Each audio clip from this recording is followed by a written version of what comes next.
here being axe murders where they'd really kill people, dump them in the river, right? $100 billion where they're leaving because they'd really kill people and rob them and throw them in the river. Yeah, here, this is on Saturday morning. After a long and friendly session with Inspector Robinson and Sergeant Duckett, lugubrious hour spent inspecting the remains of the late Mr. Mason, as well as those of his car, Henry Tibbet drove to Craigswell Manor to meet the chief constable. For both men, it was an intriguing encounter.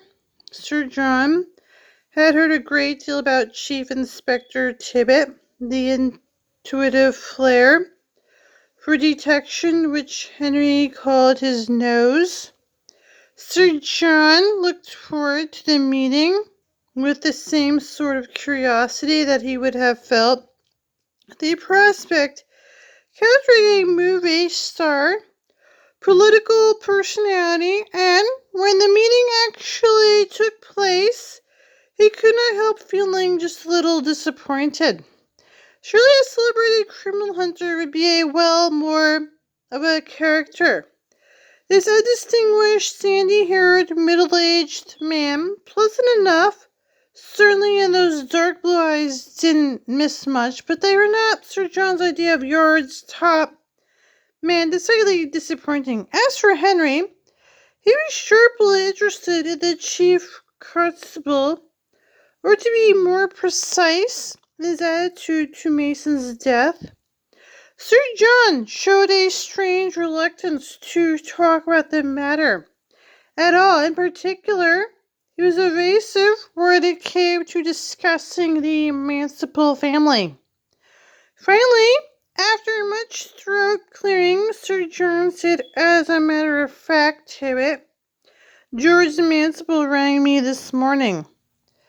We are neighbors, you see. I've known the family for years, and so has my wife. When she was alive, that is.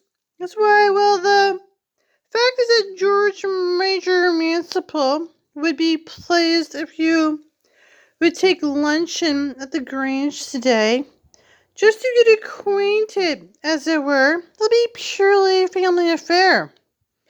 That's why I did suggest that you should take your sergeant or anybody else. It'll give you a chance to form your own opinion of..."